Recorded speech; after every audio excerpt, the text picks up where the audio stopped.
जैस कार्तिक पूर्णिमा माता की पावन कथा।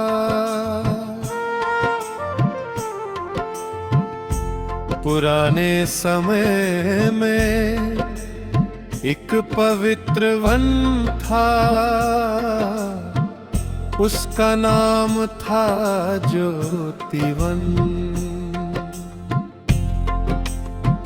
वहाँ हर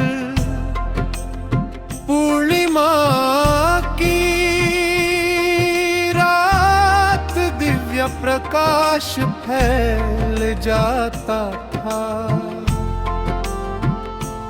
कहते हैं कि इस प्रकाश का कारण है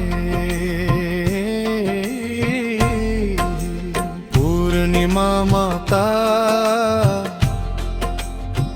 जो कार्तिक महीने की पूर्णिमा पर स्वयं प्रकट होती थी और संसार घर में सुख समृद्धि बांटती थी।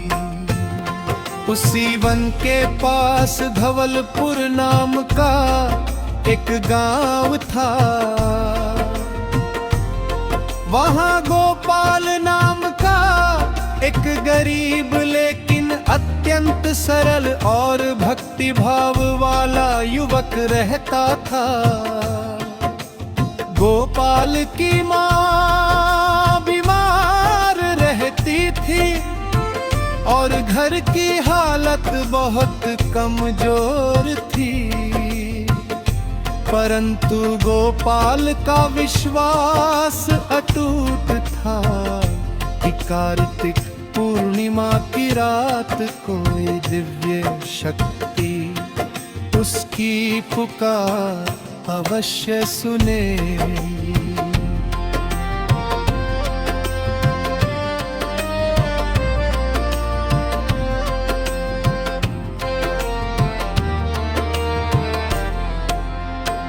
एक वर्ष कार्तिक पूर्णिमा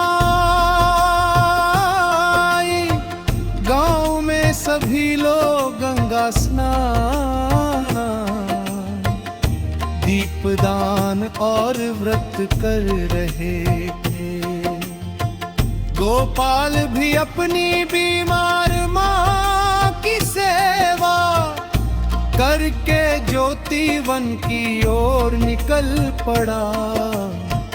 उसने एक दीपक जलाया और बोले, हे पूर्णिमा माता आपकी चांदनी जैसे बुझियारा हर दुख हर देती है। मेरी माँ का कष्ट भी दूर कर दीजिए। जैसे ही गोपाल ने ये कहा, वन के बीच एक तेज प्रकाश फैला, मानो चंद्रमा जमीन पर उतर आया हो। उस ज्योति से एक दिव्य स्त्री प्रकट हुई, स्निग्ध सफेद आभा वाली, करुणा से भरी, चंद्रमा जैसी उजली। पूर्णिमा माता, माता ने कहा, वत्स गोपाल कार्तिक पूर्णिमा की ये रात मनोकामना सिद्ध करने वाली है।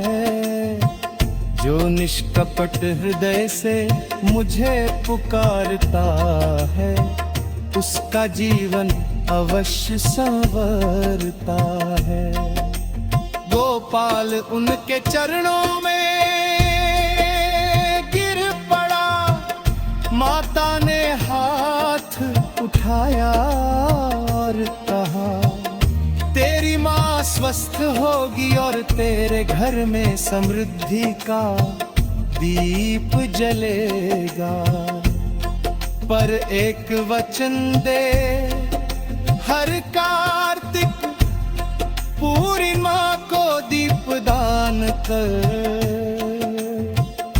दूसरों के जीवन में भी उजाला फैलाना। गोपाल ने वचन दिया, माता ने उसका दिया, अपनी हथेली से स्पर्श किया और उसी क्षण वह दीपक हजारों दीपों में बदल गया, जो स्वयं गांव की ओर उड़ते हुए चले गए। उस रात धवलपुर गांव पहली बार प्रकाश से जगमगा उठा। गोपाल की माँ स्वस्थ हो गई और उसके घर में धीरे धीरे सुख, धन और शांति आने लगी। तभी से माना जाता है कि साजो कार्तिक मास की शुक्ल पक्ष पूर्णिमा को पूर्णिमा माता का व्रत, दीपदान और कथा करता है। उसके घर से दरिद्रता दूर होती है, रोग संकट नष्ट होते हैं और मनोकामनाएं अवश्य पूर्ण होती हैं। कार्तिक पूर्णिमा को माता की आरती इन शब्दों से की जाती है। जय जय पूर्णिमा माता, उजियारा तेरा न्यारा, जो तेरी शरण में